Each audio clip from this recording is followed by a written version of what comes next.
আমরা যাচ্ছি কলাগাছিয়ার চর ভ্রমণে। আগের দিন রাতে আমরা প্ল্যান করে রাখি কিভাবে যাব, কিসে করে যাব এবং ওখানে যাওয়ার পরে কি আমরা খাবো দুপুরে, সেগুলো আমরা প্ল্যান করে আগের দিন রাতেই প্রস্তুত করে রাখি সব কিছু। পরের দিন আমরা ভোরেই সব কিছু নিয়ে আমরা কলাগাছিয়ার চরের উদ্দেশ্যে রওনা দিলাম।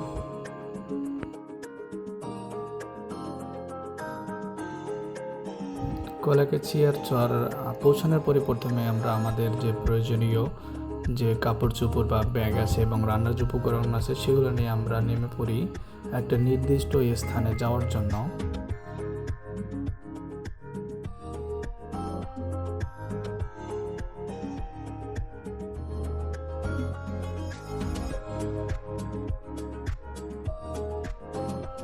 অনেক খোঁজাখুঁজির পরে আমরা এই স্থানটাকে নির্বাচন করি যে এটা ভালো একটা স্থান এবং এই জায়গায় রান্না করলে কোনো সমস্যা হবে না।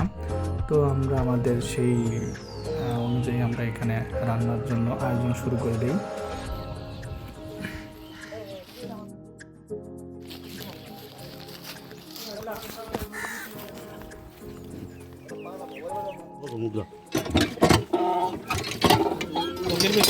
মুরগি করতে আছে, উনি আবার এই যে ভালো পারে, মাংস করতে ভালো পারে।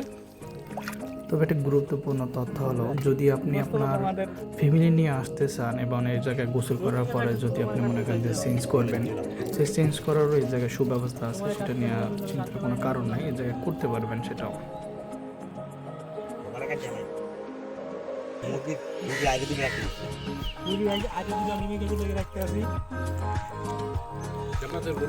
সে আমাদের মুরব্বী, বর্তমানে সরকারি চাকরিজীবী। মুরব্বী কি এতক্ষণ ছিলেন জামাই, এখন কি মুরব্বী দায়িত্ব কি আবার ছেড়ে দিলেন নাকি? আপনার মুরব্বী কম না, শ্বশুর না, শ্বশুর কথা কোনো ছোট হয় না।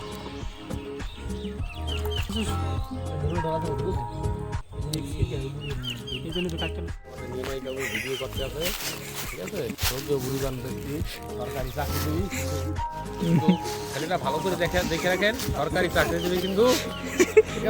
বিজ্ঞাপনের হয়েছে যে বিজ্ঞাপনের হয়েছে পাত্রী চাই। কত নিছেন বিজ্ঞাপনে? বিজ্ঞাপনে কত নিছেন? একটু দিয়ে আবার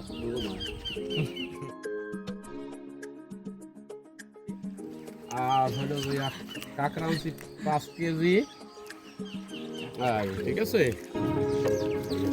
আমরা ইউজ করবো, খাবো।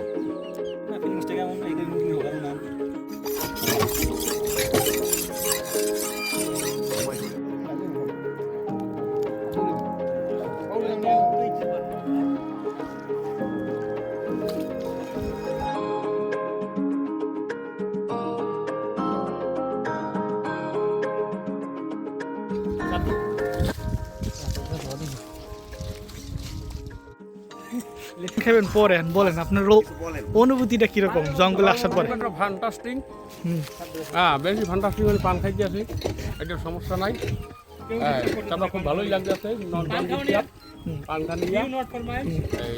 আর একটা হলো খুব ভালোই লাগতেছে মনোরম পরিবেশ, কিন্তু গরমটা একটু বেশি, গরমটা কম হলে একটু ভালো হইতো।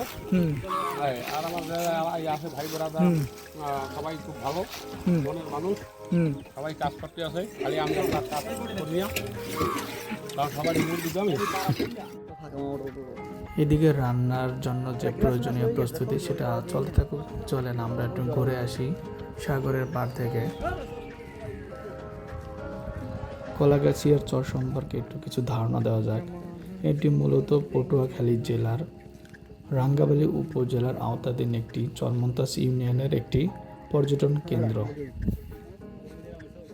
আপনি যদি কলাগাছিয়ার চর ভ্রমণ করতে চান তাহলে আপনাকে দুটি পদ্ধতি অবলম্বন করতে হবে। এক্ষেত্রে আপনাকে পটুয়াখালী সদর থেকে গলাচিপা আসতে হবে এবং গলাচিপা থেকে আপনি ডিরেক্ট লঞ্চ পাবেন, সেই লঞ্চের মাধ্যমে আপনি চরমন্তাস আসতে পারবেন। এছাড়াও আরেকটি পদ্ধতি আছে, যেটা আপনি পটুয়াখালী সদর থেকে 10 মিনা উপজেলা হয়ে উলানিয়া একটা স্থান আছেন, সেই জায়গা থেকে আপনি লঞ্চের মাধ্যমে চরমন্তাস আসতে পারবেন। তবে চরমন্তাস আসার পরে আপনাকে কলাগাছিয়ার চর যেতে হলে অবশ্যই আপনাকে ট্রলার রিজার্ভ করতে হবে এবং সেই রিজার্ভকৃত ট্রলারের মাধ্যমেই আপনাকে কলাগাছিয়া চর আসতে হবে।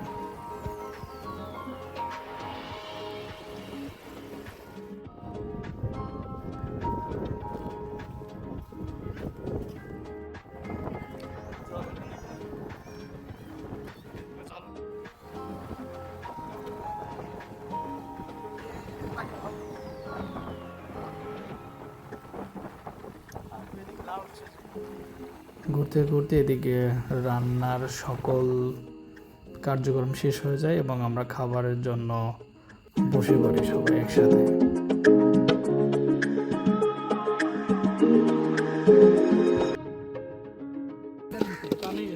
তোর বন্ধু গেছি কিন্তু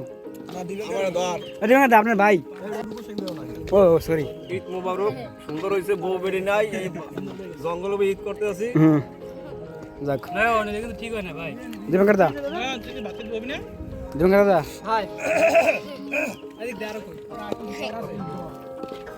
এখন আমরা কি ভাই কি লাগবে কোন আমরা মাংস লাগবে ও আচ্ছা ঠিক আছে। ওই দিন রান্নাটা সত্যি অসাধারণ ছিল।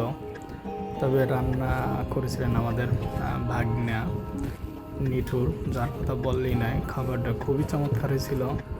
তো খাবারের শেষে আমরা সবাই বিশ্রামের জন্য